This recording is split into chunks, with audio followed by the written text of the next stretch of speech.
ముందుగా జై స్వరాజ్య టీవీ వారికి ధన్యవాదాలు ఈ ప్రోగ్రాం కవర్ చేయడానికి వచ్చినందుకు.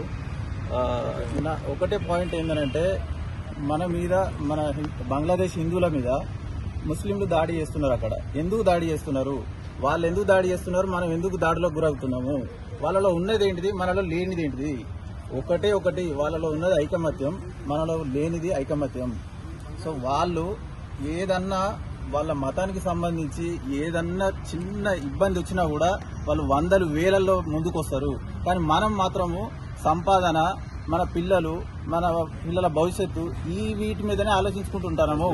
మనం ఆలోచించేది కరెక్టే, మన పిల్లల భవిష్యత్తు ఇవన్నీ బాగుండాలి, సంపద ఉండాలి. కానీ సంపదతో పాటు కొద్దిగా ఒక 10%, ఒక 5% సెక్యూరిటీ మీద కూడా ఉండాలి. నువ్వు 100 కోట్లు 1000 కోట్లు సంపాదించిన తర్వాత దానికి సెక్యూరిటీ లేడనుకో. ఇప్పుడు బంగ్లాదేశ్ లో ఒక వీడియో చూసినా నేను, ఒక పెద్ద బిల్డింగ్ ఉన్నది. ఆ బిల్డింగ్ లా హిందువుల ఇల్లు అది, కానీ ఆ బిల్డింగ్ ని కాపాడుకోవడానికి వాడు ముందు జాగ్రత్త తీసుకోలేకపోయిండు. అంటే ఏ మతమైనా ఏ వ్యక్తి అయినా బతకాలనంటే ఫస్ట్ సంపాదన ఇవన్నీ ఉండాలి, కానీ దాంతో పాటు సెక్యూరిటీ కూడా కొంచెం ఆలోచించాలి. మన హిందువులకు అంత దారుణాలు జరుగుతుంటే కనీసం ప్రొటెస్ట్ చేయడానికి ముందుకు రావట్లేదు. మనలో లోపించింది ఐకమత్యం. ఒక్కసారి ఆ రఫా మీద లేకపోతే గాజాలో జరిగిన వాటిని ఒక్కసారి చూడండి. వాళ్ళు చిన్న పిలిపిస్తే వేలు లక్షలలో ముందుకు వస్తున్నారు. కానీ మనం పిలిపిస్తే ఏం కాదు లేరా, మన వరకు వచ్చినప్పుడు చూద్దాం లేరా, ఈ ధోరణి మారాలి.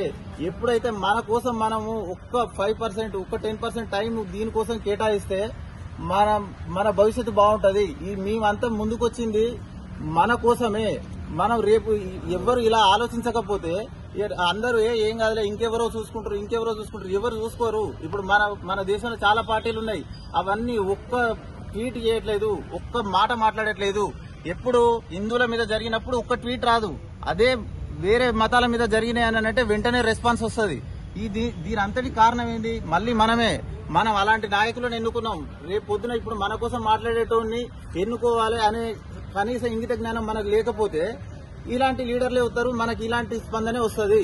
కాబట్టి నేను ఏం చెప్తున్నానంటే, ముఖ్యంగా హిందువులు మీరు ఇప్పటికైనా ఎవడో వస్తాడు ఏదో చేస్తాడని కాదు, మీరు లేవాలి, మీరు కదిలి మన కోసం మనం కొంచెం టైం స్పెండ్ చేయాలి. ఒక్క 5 నిమిషాలు 10 నిమిషాలు హిందువుల వాట్సాప్లలో పెట్టాలని అంటే కూడా అబ్బా మనల్ని ఏమనుకుంటారో ఇవన్నీ పక్కకు పెట్టాలి. మన కోసం మనం లేచి ఆలోచిస్తేనే రేపు పొద్దున రాజకీయ నాయకులైనా మన కోసం ఆలోచిస్తారు. ఇక మనం ఏం కాదు ఎవడో చూసుకుంటాడు అని అంటే వాళ్ళు కూడా అదే, వాళ్ళు రాజకీయ నాయకులు ఇంకా తెలియకలోళ్ళు. సో దీన్ని ఖండించాలి, మనం అందరం ముందుకు రావాలి. భారత్ మాతా కీ జై, భారత్ మాతా కీ జై, భారత్ మాతా కీ జై. హిందువుల ఐక్యత వర్ధిల్లాలి, హిందువుల ఐక్యత వర్ధిల్లాలి, హిందువుల ఐక్యత వర్ధిల్లాలి. జాగో హిందూ జాగో, జాగో హిందూ జాగో, జాగో హిందూ జాగో, జాగో హిందూ జాగో. భారత్ మాతా కీ జై, భారత్ మాతా కీ జై. Bangladesh Hindu, Bangladesh Hindu, save Bangladesh Hindu, save Bangladesh Hindu, save Bangladesh Hindu.